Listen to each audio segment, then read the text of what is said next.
ഇത്രയും കാലം ഈ 2026 ഞാൻ വനിതാ ലീഗിന്റെ ദേശീയ ജനറൽ സെക്രട്ടറി സ്ഥാനം ഇന്ന് ഇവിടെ വെച്ച് വിത്ത് എഫക്റ്റീവ് ഒഴിയുകയാണ്. എന്നിൽ അർപ്പിച്ച എല്ലാ ദൗത്യങ്ങളും അതിമനോഹരമായി നിർവഹിച്ചു.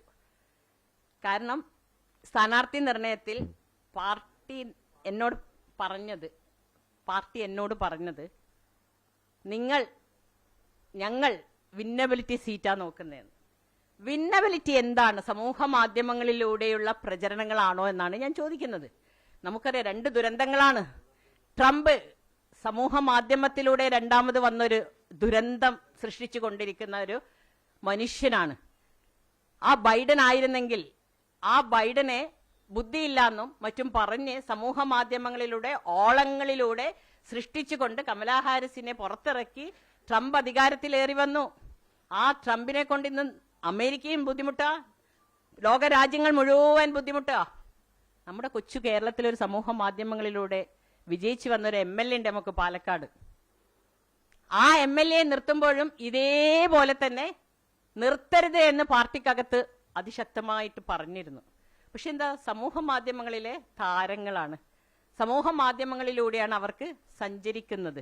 അതിലൂടെ വിജയം കരിക്കാം. പക്ഷെ ആ MLA വിജയിച്ചു വന്നിട്ട് കേരളത്തിലെ സ്ഥിതി എന്താണുള്ളത്? കേരളത്തിലെ സ്ഥിതി ഒരുപാട് സ്ത്രീകളുടെ കണ്ണീര് കുടിക്കേണ്ടി വന്നു. യെസ്, ഇല്ലല്ല, പാർട്ടി ഇവിടെ ഇല്ലല്ലോ. പാർട്ടി എനിക്കല്ലേ, എനിക്ക് ഏത് പാർട്ടിയിലും പിന്നെ നൂർബിന റഷീദ് സാധാരണ രാഷ്ട്രീയക്കാരിയല്ല. വനിതാ ലീഗിന്റെ ദേശീയ സെക്രട്ടറി സ്ഥാനം ഞാനിത് ഇന്ന് നിങ്ങളുടെ മുമ്പിൽ വെച്ചിട്ടാണ് ഞാൻ എന്റെ നേതൃത്വത്തിന് മെയിൽ ചെയ്യുന്നത്.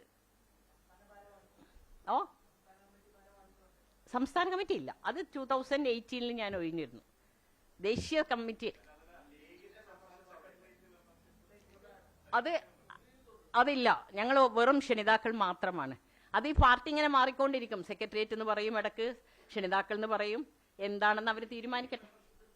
ലീഗ് മെമ്പർഷിപ്പ് ഇത് എന്റെ ഈ കൊല്ലത്ത് അവർ തരാൻ നിഷേധിക്കുമെന്ന് എനിക്കറിയില്ല. 2022 എടുത്ത മെമ്പർഷിപ്പ് എന്റെ കയ്യിലുണ്ട്, അത് തുടരും. നാളത്തെ സ്ഥിതി ഒന്നും പറയാൻ പറ്റില്ല. കാരണം എന്താ വെച്ചാൽ ലീഗായിരിക്കും. കാരണം അതുകൊണ്ട് തന്നെയാണ് നാളെ എന്നുള്ള വിശ്വാസത്തിലല്ല ഞാൻ ഇത്രയും കാലം ജീവിച്ചത്, ഇന്നുകളിലാ ജീവിച്ചത്. അതുകൊണ്ട് തന്നെ എനിക്ക് നിങ്ങളുടെ മുമ്പിൽ പറയാൻ നാളെ ഇല്ലെങ്കിലോ